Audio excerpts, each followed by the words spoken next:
Ziarah batin sang misionaris sepanjang sungai Amazon. Sebelum meninggalkan Amazon Brazil, saya sempatkan diri bertualang untuk mengenal kota-kota lain di Amazon dengan menumpang kapal sungai. Saya memulai perjalanan dari kota Humaita menuju Manicure yang memakan waktu kurang lebih 20 jam. Dari sana, saya melanjutkan perjalanan dengan kapal yang lain menuju Manaus, ibu kota negara bagian Amazonas. Saya menghabiskan waktu 36 jam. Saya tiba di Manaus pagi-pagi sekali. Usai sarapan di sebuah kedai kecil di pelabuhan itu, saya mencari kapal yang akan menuju Oriximiná di negara bagian Pará. Sambil menunggu kapal berangkat, saya perhatikan situasi pelabuhan sungai itu. Ramainya tidak kalah dengan pelabuhan laut. Ada bongkar muat barang, sementara penumpang dan pengantar serta pedagang asongan hilir mudik ke sana kemari. Waktu menunjukkan pukul 11 siang. Kapal feri Obedience perlahan-lahan meninggalkan dermaga pelabuhan Sungai Manaus yang terletak di tepian Sungai Negro. Dari balik jendela kapal feri itu, saya memandang kota Manaus yang kian menjauh. Deru mesin kapal terdengar keras, seolah ikut mendorong kapal mengikuti arus Sungai Negro hingga bertemu dengan Sungai Amazon yang terkenal sebagai sungai terpanjang di dunia. Air Sungai Negro berwarna hitam, sementara air Sungai Amazon berwarna kecoklatan. Segera tersaji satu pemandangan yang tidak biasa. Pertemuan dua sungai berbeda warna air. Hulu Sungai Negro terletak jauh di pedalaman Kolombia. Airnya mengalir membelah hutan belantara Amazon hingga bermuara dan bertemu dengan Sungai Amazon. Entah mengapa airnya berwarna kehitaman. Yang pasti, itu bukan karena polusi. Itu alam punya buatan. Pertemuan dua aliran sungai itu meninggalkan semacam garis batas yang menegaskan karakteristik keduanya. Ketika bertemu Sungai Amazon, Sungai Negro pun berakhir. Airnya yang berwarna hitam perlahan-lahan bertransformasi mengikuti warna air Sungai Amazon yang berhulu menjauh di pedalaman Peru. Transformasi ini menjadi rahasia alam karena bagaimanapun air Sungai Negro yang kehitaman ikut mengalir bersama air Sungai Amazon yang kecoklatan hingga bermuara di lautan Atlantik di Belém, di ibu kota negara bagian Pará. Saya sungguh takjub dengan pemandangan alam ini yang kemudian membawa saya untuk merefleksikan misteri kehidupan. Perbedaan itu sesuatu yang lahiriah, alamiah dan hakiki. Mempertemukan dua hal yang berbeda membutuhkan satu transformasi. Ini mengandaikan keterbukaan untuk menerima yang berbeda, untuk kemudian menyatu dan berjalan bersama.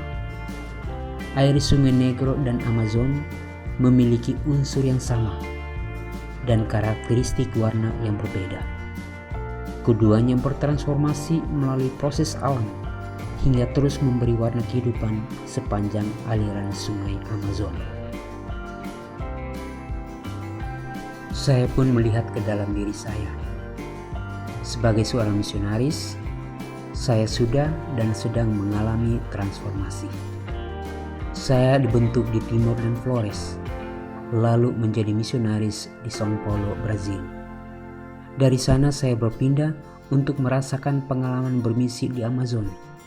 Saya terus bertransformasi sehingga bisa sedikit memahami orang Amazon, khususnya Ribeirinhos atau kaum pinggiran sungai, termasuk alam, budaya, kebiasaan, dan segala kekayaan yang mereka miliki. Tentu ini sesuatu yang sangat berharga.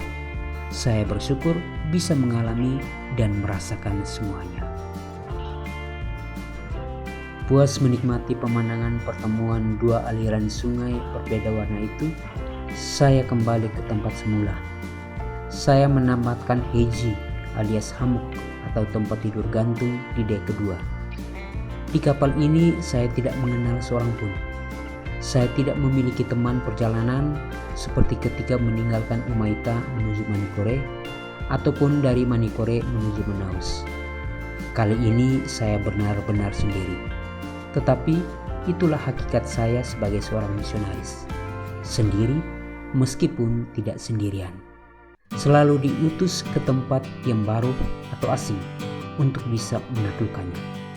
Harus bertransformasikan.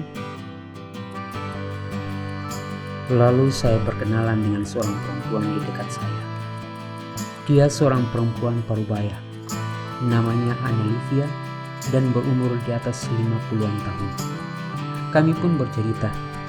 Dia ingin ke salah satu kota sebelum kota Orismina. Katanya, dia baru pertama kalinya bepergian jauh dari rumahnya di Manaus. Saya tertegun. Di usianya yang sudah parubaya, Annelivia baru pertama kali bepergian jauh. Dia memang sedikit merasa cemas, namun tetap yakin akan baik-baik saja selama jauh dari rumahnya. Bosan di dalam kapal, saya mencari angin segar di luar. Saya ke anjungan, memperhatikan nakoda kapal yang tengah mengemudikan kapal. Pohon-pohon atau rumah-rumah kaum Iberius yang terlihat dari kapal tampak begitu kecil. Lalu saya ke Buritan, memperhatikan gelombang dan buih air sungai akibat putaran baling-baling kapal. Dari situ saya naik ke bagian atas kapal, menikmati senja ketika matahari tengah beranjak ke peraduannya. Cahaya yang teduh memantul indah di permukaan air sungai Amazon. Angin bertiupan, suasana sore itu begitu nyaman. Saya menyukai sunset. Sunset dan warna-warninya bercerita tentang hidup yang sudah dan sedang dijalani. Matahari yang pergi ke peraduannya adalah pamitan bahwa esok dia akan muncul dengan sinar harapan baru. Matahari dan harapan itu tidak akan pernah berhenti bersinar. Saya mengabadikan momen sunset di sungai Amazon. Seorang pemuda yang duduk di pagar dekat pinggiran kapal, saya jadikan model siluet. Juga sepasang suami istri dan anak mereka, saya jadikan model. Sementara itu, penumpang yang lain duduk di pinggiran kapal, menikmati senja sambil memandangi pepohonan yang memagari tepian sungai Amazon dan rumah-rumah kaum Iberius. Saya sedang asik memotret ketika seseorang menghampiriku. Dia ingin melihat hasil jepretanku. Saya menunjukkannya dan dia menyukai foto-foto saya. Katanya, dia seorang pecinta alam, menyukai fotografi dan musik. Lalu kami perkenalan. Namanya Rodrigo.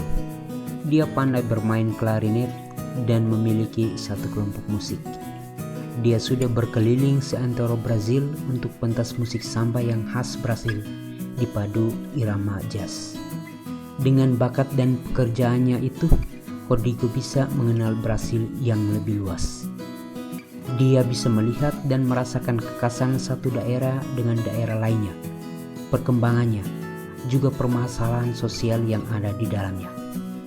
Kami berpisah ketika matahari sudah benar-benar tenggelam. Saya bersyukur hari itu bisa bertemu dan berkenalan dengan dua orang yang berbeda nasib. Annelivia yang sekian tahun hanya mengenal Manaus, akhirnya memberanikan diri keluar dan bepergian sedikit lebih jauh. Dia pasti mengalami sesuatu yang baru di sana, yang berbeda ketika ia berada di Manaus. Rodrigo yang sudah kenyang pengalaman dan sudah sering bepergian jauh, tetap akan terus berkelana sambil bermusik. Keduanya mengajarkan saya untuk juga berani keluar dari zona nyaman, mengalami sesuatu yang baru, dan mencari horizon baru tentang hidup.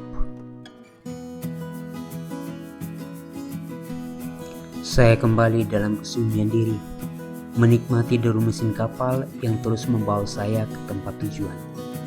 Malam itu, di perjalanan mengarungi sungai Amazon, Saya mengamini kebenaran ini, bahwa hidup itu adalah sebuah ziarah. Esok pun hari-hari selanjutnya, saya akan terus berziarah dan memaknai ziarah itu.